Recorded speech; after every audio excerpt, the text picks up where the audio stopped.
Now let's start. ये अभी जो स्क्रीन पर आप देख रहे हैं ये पीओ का क्वेश्चन है। प्रीवियस ईयर पूछे गए क्वेश्चन है ये। तो आप देखेंगे कि शीला को ट्रेवल करना पड़ा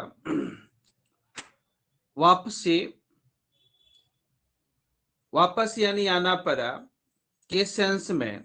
याद आई क्या कि she had forgot to take important documents with है। जो एक डॉक्यूमेंट साथ ले जाना था ना, वो शायद भूल गई थी, इसलिए वापस होना पड़ा। आप देख रहे हैं हेड लगा हुआ है सी पार्ट में, 16 नंबर के सी पार्ट में हेड लगा हुआ है और हेड के बाद वर्ब का थर्ड फॉर्म होता है। जो फॉरगॉट है उस फॉरगॉट को फॉरगॉटेन होना चाहिए, यानी हेड प्लस V3 होता है ना। हेड के बाद वर्ब का थर्ड फॉर्म होता है, इस कारण से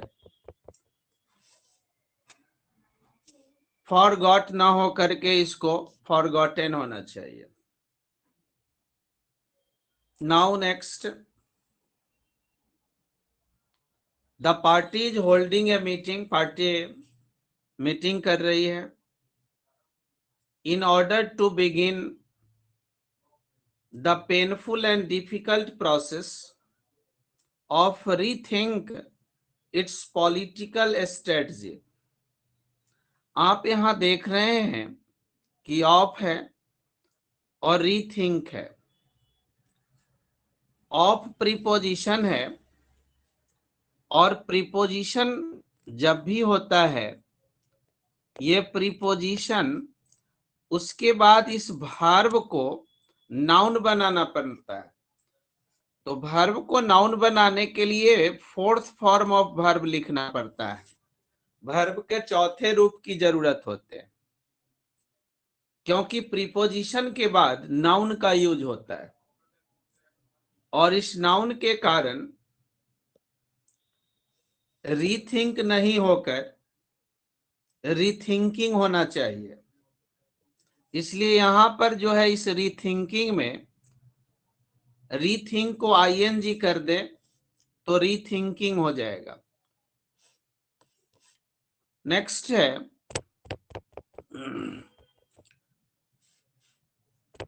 question number 18।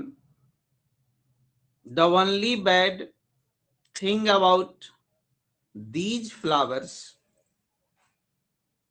are the pollen which causes allergy in many people। यहां जो these flowers are the pollen नहीं होगा ना, बैड थिंग क्योंकि अबाउट प्रीपोजिशन है। ये जो अबाउट देख रहे हैं ये प्रीपोजिशन है, तो दीज फ्लावर्स जो है ये ऑब्जेक्ट हो जाएंगे ना, ये ऑब्जेक्ट हो गए। तो जब ये ऑब्जेक्ट हो जाएंगे तो प्रीपोजिशन से पहले वाला सब्जेक्ट होता है, तो यह थिंग जो है इसका सब्जेक्ट बन जाएगा। तो जब ये थिंग सब्जेक्ट है तो यहां जो आर लिखा हुआ है ये आर ये कन्वर्ट हो जाएंगे किस में? इज में। इसलिए the only bad thing is the pollen which causes allergy in many people। Next है अगला question.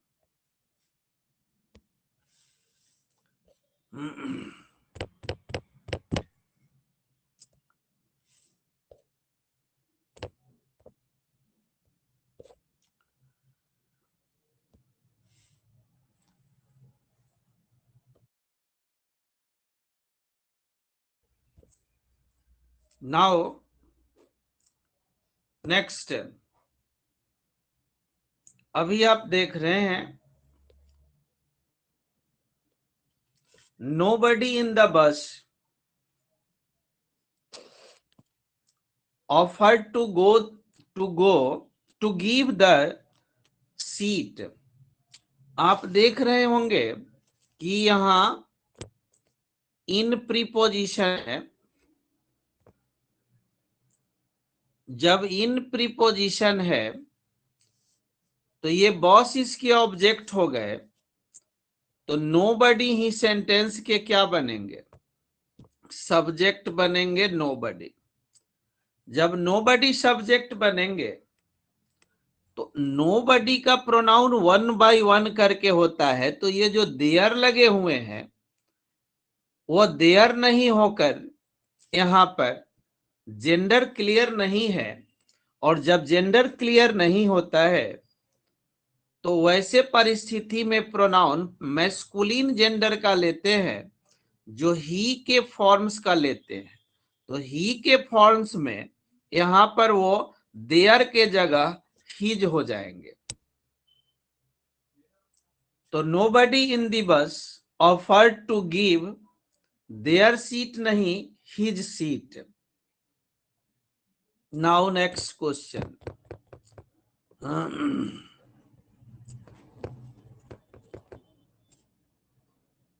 This is the only organization. This is the only organization which could somehow continue to making. यहां फिर देखिएगा, यह to infinitive है, यहां का ये टू इन्फिनिटिव है। और आप जानते हैं कि टू जब इन्फिनिटिव का काम करता है तो उसके बाद वर्ब का फर्स्ट फॉर्म होता है। तो यहां पर जो मेकिंग लगे हुए हैं वो मेकिंग नहीं होकर मेक हो जाएंगे। तो टू मेक हो जाएंगे make. Next number 21। Many more would have died, बहुत सारे लोग मर गए होते, if they hadn't received the timely. ये जो द लगे हुए हैं, ये जो दी लगे हुए हैं, जो डिटरमाइनर होते हैं डी, और डिटरमाइनर के बाद नाउन का यूज होता है। अब हेल्प नाम का जो ये है, ये हेल्प ऐसे पार्ट्स ऑफ फॉर्म है जो वर्ब तो होते ही हैं, साथ साथ ये हेल्प नाउन भी होते हैं। इस कारण से इस डिटरमाइनर्स के बाद नाउन लिखना है, और हेल्प अपने आप में नाउन भी होते हैं, इसलिए हेल्पिंग नहीं होकर यहां पर हेल्प की जरूरत है। और ये हेल्प काम करेंगे किसके? नाउन के। नेक्स्ट अगला क्वेश्चन है, आप चैट कर सकते हैं किसी असुविधा के लिए।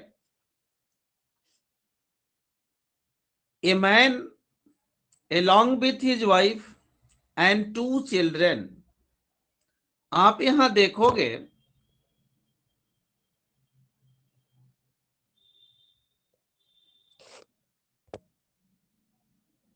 ये along with लगे हुए हैं, तो यहां फिर विथ प्रीपोजिशन आ रहा है। ये प्रीपोजिशन, तो ये इसके बाद आने वाला तो ऑब्जेक्ट हो जाएंगे, और ऑब्जेक्ट सब्जेक्ट नहीं होते, तो सब्जेक्ट कौन बनेंगे? मैन। ये मैन सब्जेक्ट हो गए। तो मैन का जो यहां ये वर्ब है वेयर, तो मैन के लिए मैन वाज होंगे ना, इसलिए a man along with his wife and 2 children were accused नहीं होकर was accused हो जाएंगे। Now next 23rd number question. In the past 2 decades, पिछले 2 दशक की बात है, प्रिवेंटिव मेजर्स हैव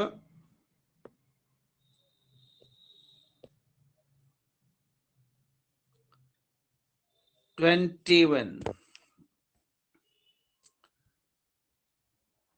यहां पर ये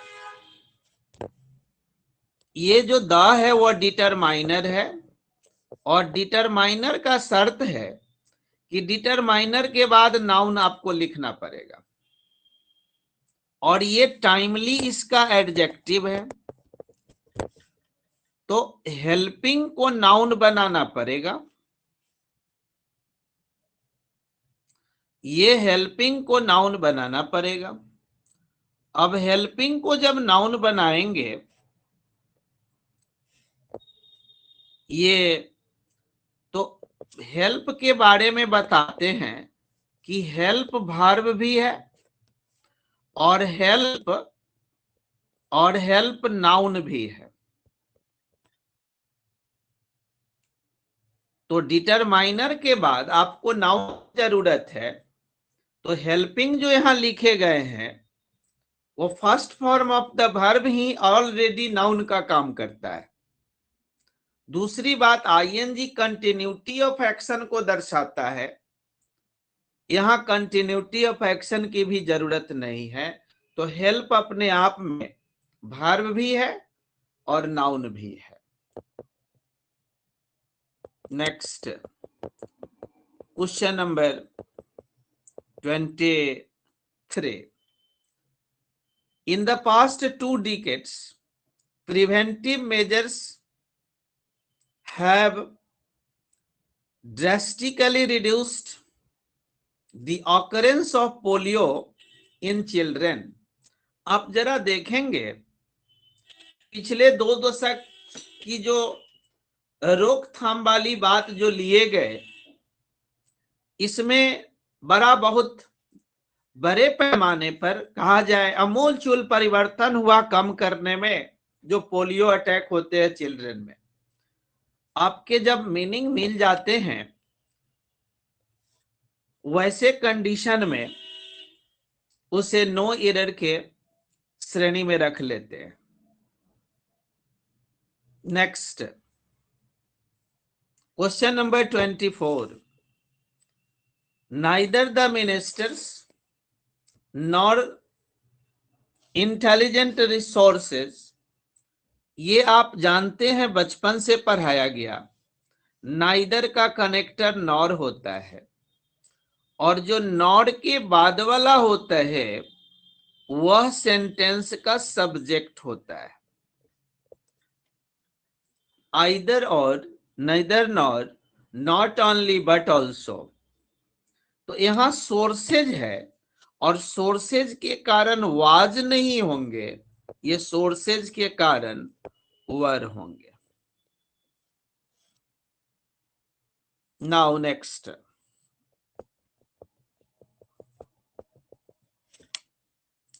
सर्टेन अमाउंट्स ऑफ स्टेट। ये जो देखने से ही लगा अमाउंट शब्द अनकाउंटेबल नाउन है, और अनकाउंटेबल नाउन के प्लूरल नहीं होते, इसलिए ये जो अमाउंट्स है उसमें से एस को कैंसिल कर दे। Next, now next question. An NGO is working towards providing free education to the girl child. Non governmental organisation होते हैं एनजीओ, वो काम कर रहे हैं फ्री एजुकेशन के लिए। 25 अमाउंट शब्द अनकाउंटेबल नाउन होता है, और uncountable noun no plural, uncountable noun के नो प्लूरल होते हैं। ऐसी कंडीशन में जो ये अमाउंट्स है वहां एस हटा दीजिए ना, तो काम आपका हो जाएगा।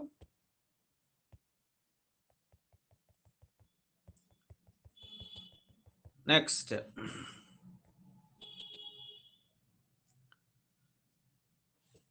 N NGO is working towards providing free education to the girl child so that every girl can stand। फिर देखिए गौर से, ये एवरी लगे हुए हैं और एवरी का मतलब होता है 1 by 1, एक एक करके बात करने का। तो एक एक करके बात करने के लिए जो ये देयर शब्द लगे हैं, ये देयर, तो देयर नहीं होकर के गर्ल के लिए क्या हो जाएंगे, हर 1 by 1 ना।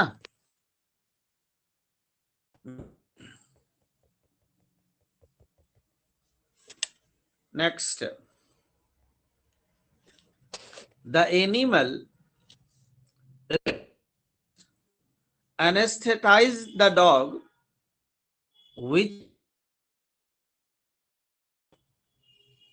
which had been with great pain after having met with an accident।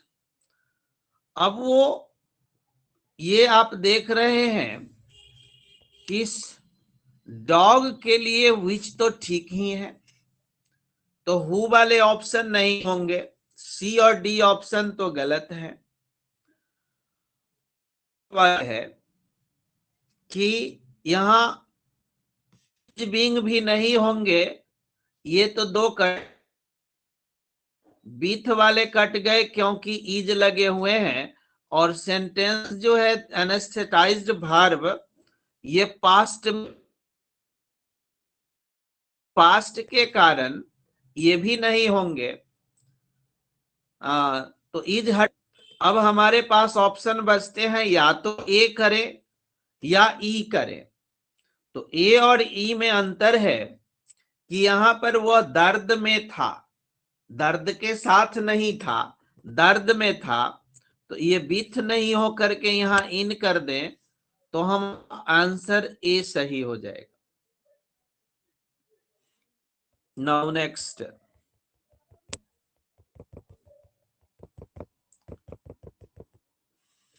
अगला क्वेश्चन है,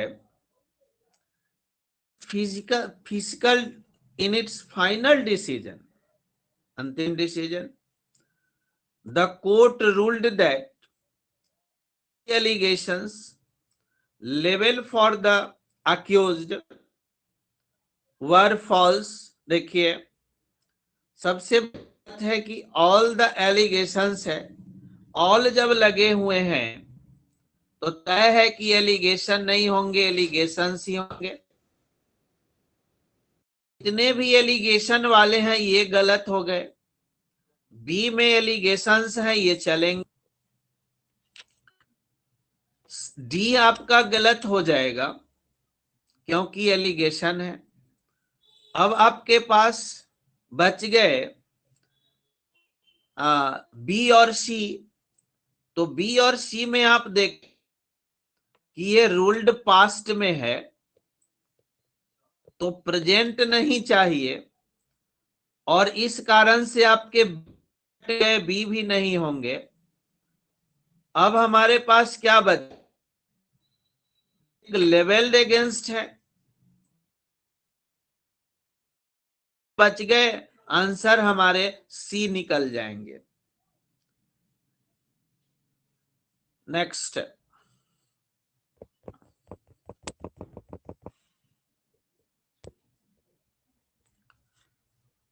if I leave early from home I could have made it on time to the airport।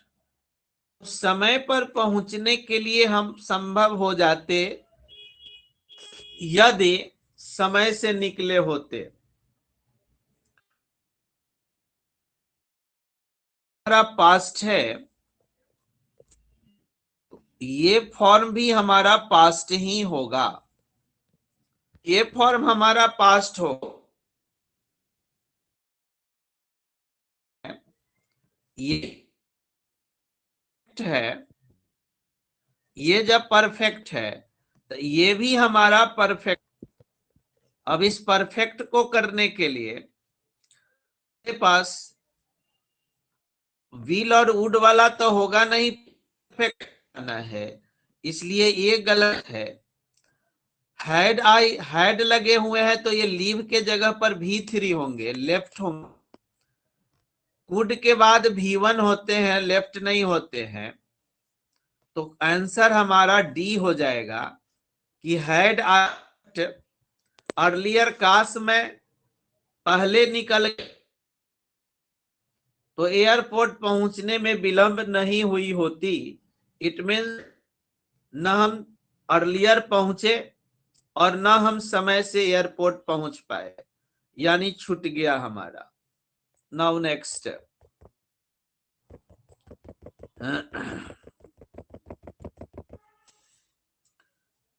thousands of firefighters were adopted. Thousands of firefighters were deployed at the factory. लगाए गए हैं fire fighters को factory में। When a fire suddenly broke out, जब अचानक आग कहीं फैलती है, due to a short circuit के कारण। सेंटेंस का कंसेप्ट हमारा ठीक ठाक है, इसलिए ठीक ठाक होने के कारण इसको नो एरर लेने में हमें। नेक्स्ट, अगला सवाल है,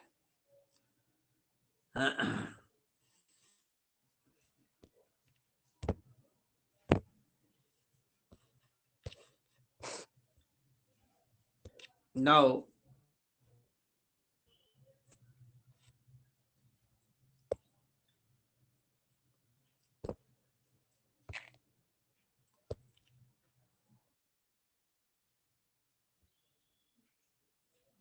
ये हमारा मल्टीटास्किंग क्वेश्चन है, एसएससी का है। ये वो बैंक का था, ये एसएससी का है।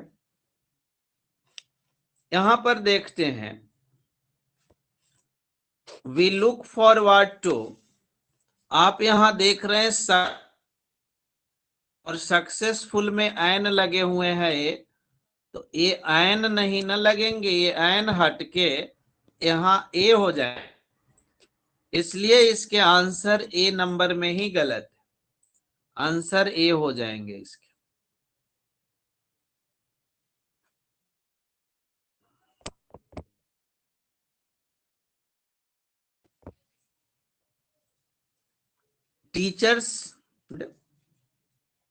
Teachers day will be observe, ठीक है, टीचर्स डे।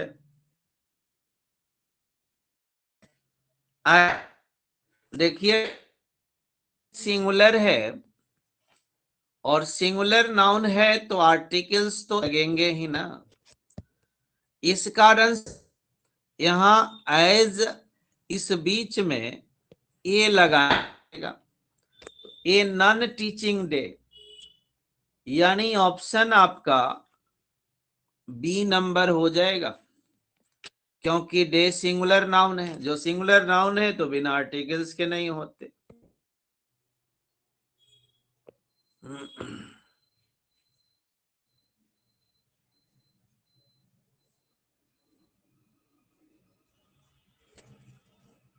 कौन सा नंबर? Question number 1।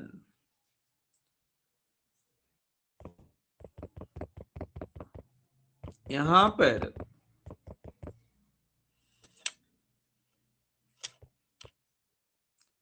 ये आप देखेंगे, वी लुक फॉरवर्ड टू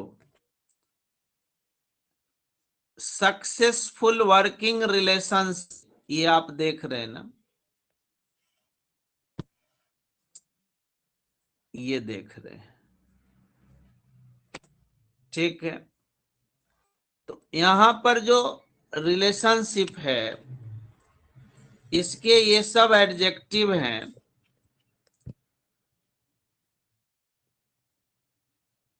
तो ऐसी परिस्थिति में यहां जो एन लगे हुए हैं, यह एन नहीं,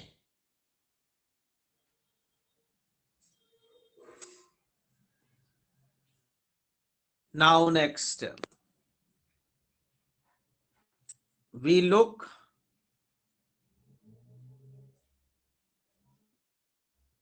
नहीं, सेल और विल का मैटर एक अलग। यहां पर अभी क्वेश्चन नंबर 1 हम कर रहे हैं, वहां पर आते हैं तो फिर मैं बताता हूं। नंबर 1 चल रहे थे, किसी ने 1 करवाया था। Now question number 2, shall be object, जिनको सेल और बिल में है वो जो होते हैं, जनरल केस में हम जानते हैं कि सेल होते हैं, सही आप लेकिन जब बात कंफर्म होती है, प्रॉमिस भरे होते हैं, हो जाते हैं बात में, तो सेल जो है बिल सेल में हो जाते हैं। तो टीचर्स डे को यह प्रॉमिस किए हुए हैं, इससे ये सेल में हमारी कोई गड़बड़ी नहीं। डे का कॉमन नाउन सिंगुलर है, और सिंगुलर हम बॉय लिख सकते हैं तो बिना आर्टिकल नहीं लिख पाएंगे, उसी तरह से ये डे जो है बिना आर्टिकल्स के नहीं होंगे। नेक्स्ट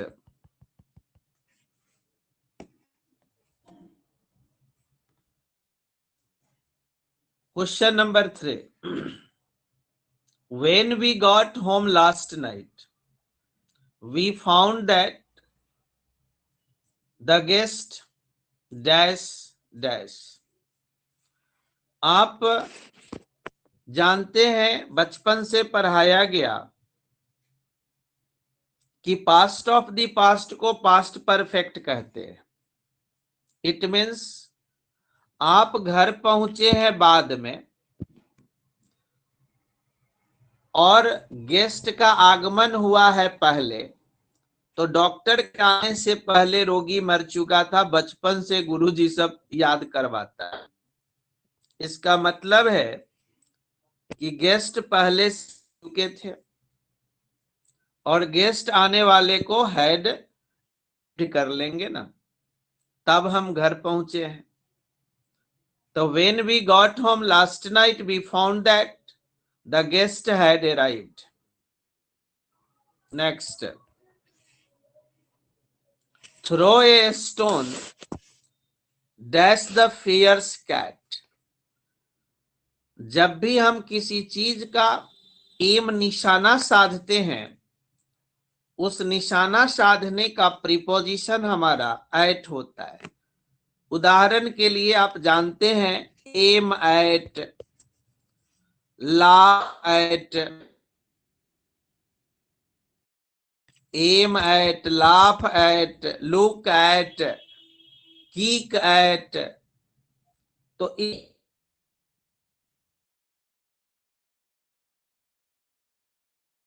तो प्रीपोजिशन उसको फॉलो करता है।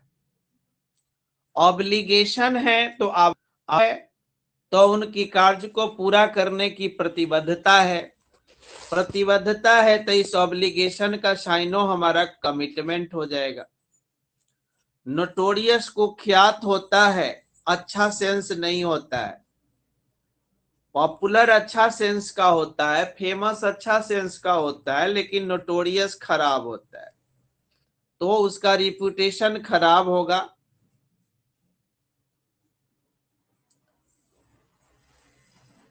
एंटो, यहां पर आप देखिए सिमिलर मीनिंग चल रहे हैं सर जी, एंटो नहीं चल रहे हैं, आधा अधूरा मत पढ़िए ना। उसके बाद सैवेज जंगली होते हैं, असभ्य होते हैं, तो उनमें सिविलाइज तो अच्छे बात है इनका, तो ब्रूटल जंगली होंगे इसका, ये वाले बात। नेक्स्ट,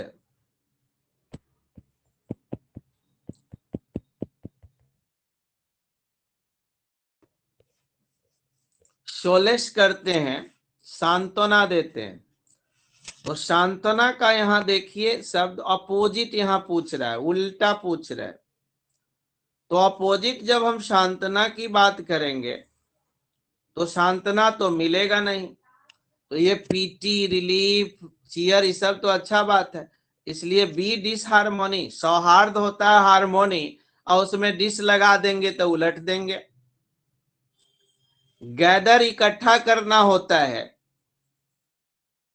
इकट्ठा को क्या कर देंगे, फैलाना, फैलाने वाला कौन हो जाएगा, डिवाइड कर देंगे उसको। इंड्यूस प्रेरित करना होता है, तो प्रेरित करने का सेंस रोकने का सेंस में आएगा, तो रोकने वाला कौन करेगा, हमको प्रिवेंट कर देगा। ये बर्निंग क्वेश्चन, ज्वलंत प्रश्न जिसको कहते हैं, जो सबसे ज्यादा महत्वपूर्ण हो, तो लेंदी क्वेश्चन हुआ नहीं, वो मेरा इंपॉर्टेंट क्वेश्चन होगा ना। बाय हुक और क्रूक, मतलब किसी तरह से उस काम को आपको करना है, उसी को बाय हुक और बाय क्रूक बोलते हैं। तो ऐसी परिस्थिति में अच्छा या बुरा सभी हालात में वो काम करना होगा बाय ऑल मीन्स। नेक्स्ट है लास्ट मंथ ही मेक्स। देखिए जब लास्ट मंथ की चर्चा है, लास्ट, तो जो ही लास्ट हो गया इसका मतलब हो गया पास्ट। तो ऑप्शन ढूंढेंगे, जो मेक्स लगे हुए हैं, मेक्स वाले तो नहीं होंगे, मेड वाले ऑप्शन होंगे। तो मेड वाले ए में तो नहीं है, तो एक बी हो सकता है। उसके बाद दूसरा देखते हैं और कोई ऑप्शन में है क्या।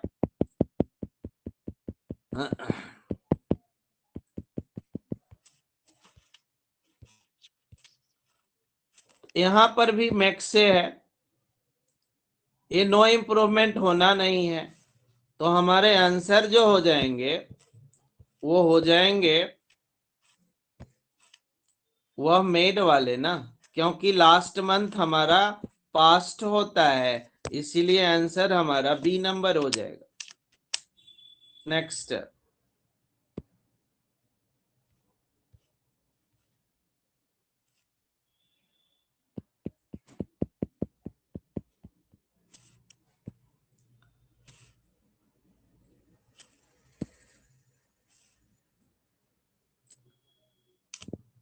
the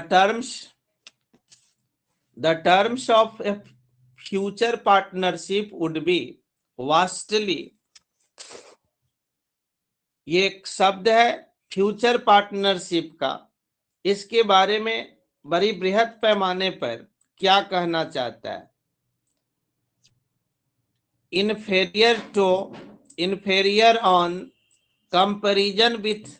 देखिए इन शब्दों को पहले हटा दे, मान लीजिए कि ये शब्द नहीं है तो क्या होंगे, तो vastly comparison with the benefits, यानी यहां पर एक वर्ड ही आता है कि यहां से लेकर के वास्टली, आप उस कंपैरिजन के लिए, इन्फेरियर के लिए प्रीपोजिशन नहीं चाहिए, आपको प्रीपोजिशन की जरूरत है किसके लिए, पार्टनरशिप के लिए।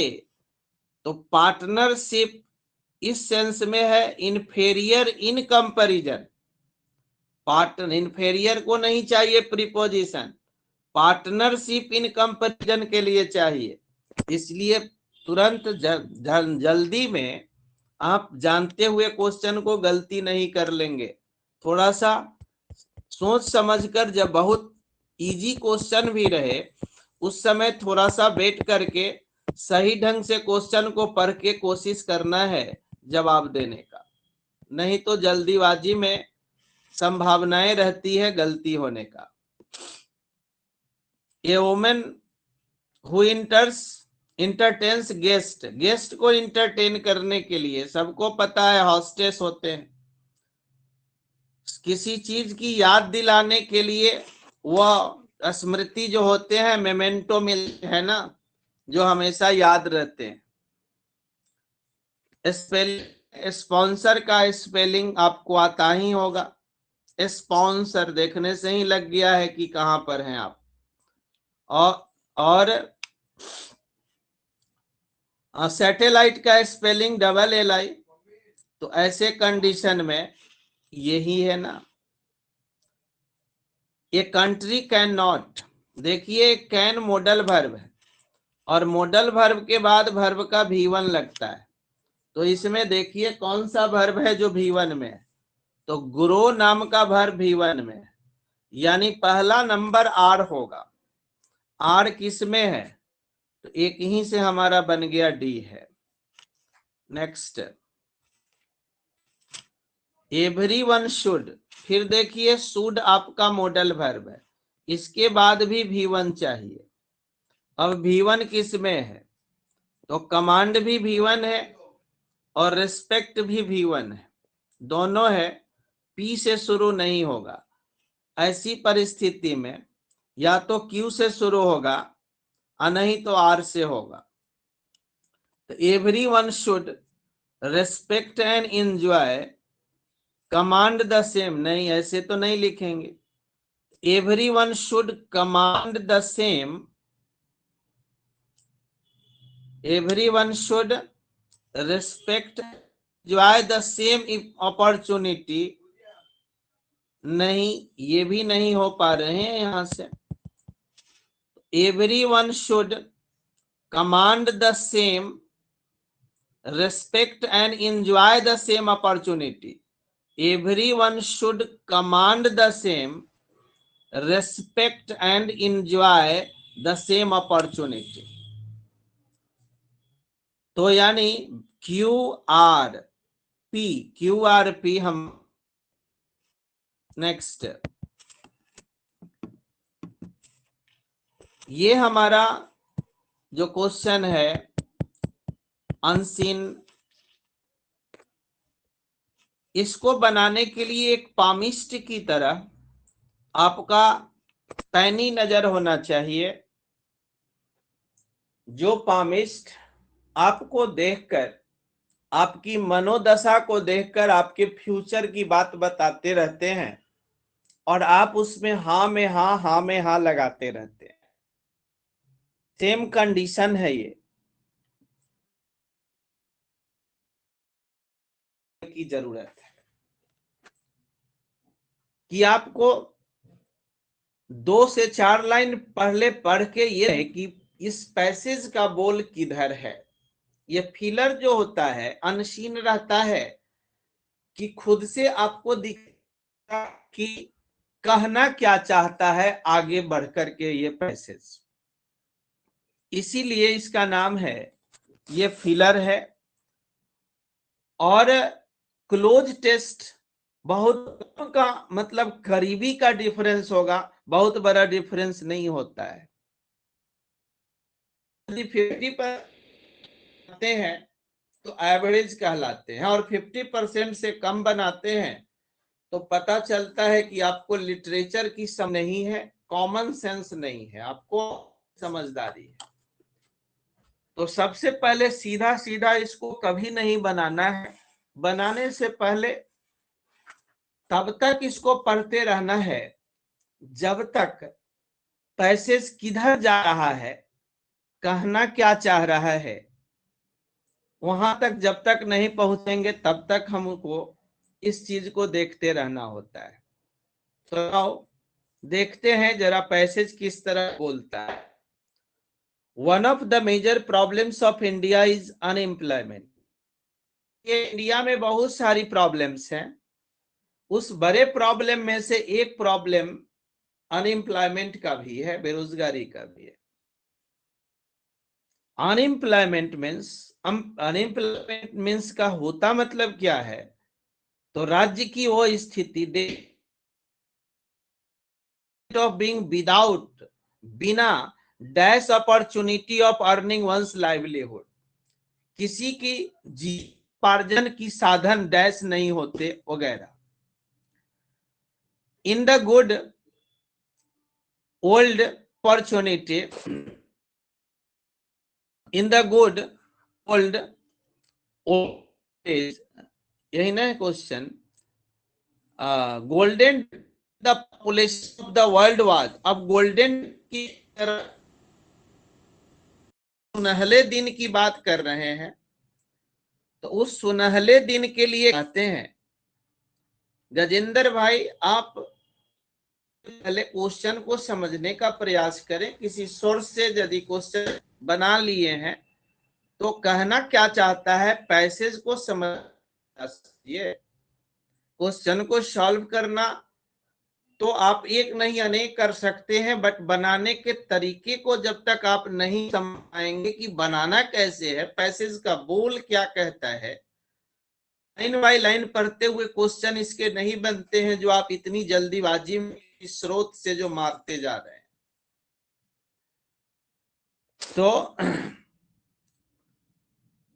तो ये बहुत सारी समस्याएं हैं देश की, जिसमें एक कहना चाहता है कि मेजर समस्याएं हैं अनएम्प्लॉयमेंट का, और फिर आगे कहता है कि गोल्डन डेज की बात करता है, मतलब अच्छे दिनों की बात करता है, सुनहले दिनों की बात करता है।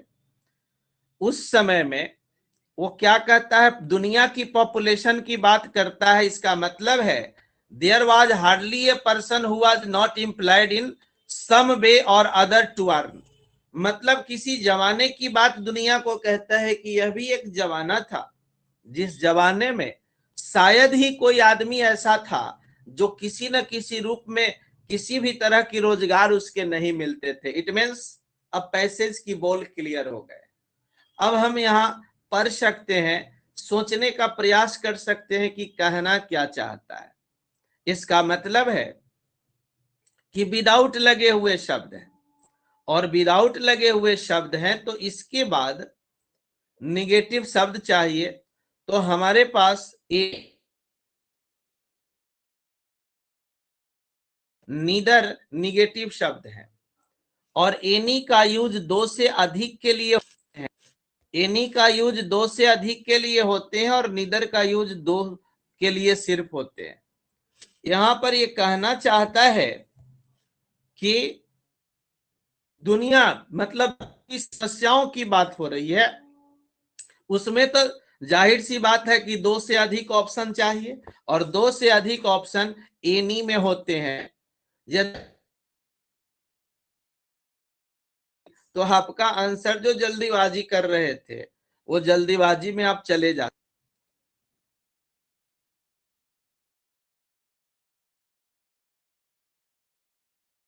of earning one's livelihood in the good or golden days when the population of the world was, यानी दुनिया की जनसंख्या उस समय बहुत, कहना चाहता है तभी तो ऐसा हुआ होगा। तो पॉपुलर, जनसंख्या पॉपुलर नहीं होते, जनसंख्या स्मॉलर कम होते हैं, लार्जर होंगे तो फिर नहीं, जो आज है स्थिति बेरोजगारी का हो जाएगा। सिग्निफिकेंट भी नहीं, तो उस समय जनसंख्याएं कम थी, तो कम के लिए हमारा शब्द कौन हो जाएगा, स्मॉलर।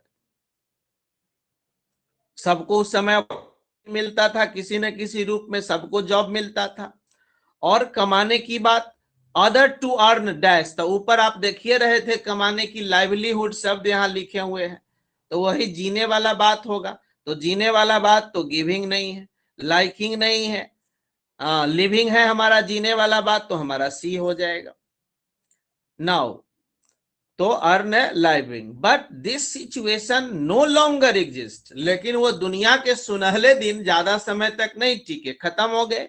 फिर क्या हुआ, इन दोज डेज, अभी उसी समय की फिर बात हो रही है। मोस्ट पीपल, ज्यादातर लोग लिव्ड इन रूरल, गांव में रहते, are age and dependent on agriculture, और वो निर्भर करते हैं किस पर, एग्रीकल्चर पर, कॉटेज में, मतलब जैसे तैसे जिंदगी जी लेते, आज वाली जिंदगी नहीं, चमक दमक वाली जिंदगी। But in real of industrial dash brought about a change in the situation, औद्योगिकीकरण जब हुआ तो बहुत बड़े बदलाव हुए। इट इंट्रोड्यूस्ड मशीन्स, औद्योगिकरण में मशीन आ गए। And as a single machine, एक machine can do the work of many men, बहुत सारे लोगों का काम करना, बेरोजगारी शुरू होने लगा। अब एक मशीन 50 आदमी। तो औद्योगिक क्या हो सकता है? तो औद्योगिक बदलाव नहीं, औद्योगिक बैकवर्डनेस नहीं, औद्योगिक बार्बरिज्म, औद्योगिक सिविलाइजेशन। जब औद्योगिक सभ्यता की औद्योगिक क्रांति हो गए तो फिर क्या हुआ? सब उथल पुथल हो गया। तो उसमें आगे क्या कहना चाहता है? इट नेचुरली, स्वाभाविक है, through many person out of the employment, बहुत लोगों को निकाल कर बाहर फेंक दिया। नो डाउट, नहीं संदेह, this industrial civilisation has greatly dashed the world and opened up many new opportunity for employment. तो अब आप इसे तो कमी हो, मतलब बढ़ावा तो मिला नहीं, तो बढ़ावा नहीं मिला कहां पर? नो डाउट, निसंदेह, this industrialisation civilisation has greatly dash the wants of and opened up many new opportunity for employment के होने लगे। तो वांट्स में क्या हो गई? जो जितनी भी बैलेंस कोई मतलब नहीं हुआ। अब इंक्रीज करेंगे ना तो डिक्रीज करेंगे, सस्टेन तो रहेगा नहीं। तो जाहिर सी बात है कि इससे तो दिन प्रतिदिन आदमी की आवश्यकता बढ़ते चले गए, नई नई अपॉर्चुनिटी, नई नई तरह की बातें होने लगी, तो एक चीज कम होने लगा, दूसरे चीज बढ़ने लगा। इसी कारण से ये स्थिति पैदा हो गई। तो डिक्रीज और इंक्रीज के सेंस में यहीं पर हमको देखना होता है कि थोड़ा सा पैसेज के बोल से यदि हम बिगड़ेंगे तो हम जो कहना चाहते हैं वो नहीं हो पाता है। तो आप 5 बना लेते हैं ऑन एन एवरेज, तो आप एवरेज में कहलाते हैं। 5 से ऊपर जो कह जाते हैं तो गुड कहलाने लगते हैं। बना लेते हैं 10 में से तो एक्सेलेंट हो जाते हैं। तो 5 में आप 1 बनाते हैं तो एवरेज से भी कम है, 2 बनाते हैं तो एवरेज है, 3 बनाते हैं तो गुड है, 4 बनाते हैं तो वेरी गुड है, 5 का 5 होता है तो इंटेलिजेंट होते हैं। यानी कुल मिलाकर इसको बनाने के लिए पैसेज के बोल पर ध्यान दीजिएगा। पैसेज के बोल आपको क्या होंगे, जितना अच्छा रहेंगे उतने ठीक रहेंगे। Okay, thanks a lot. कुछ चैट करना है, कुछ कहना है तो आप कह सकते हैं, otherwise that's thanks for video.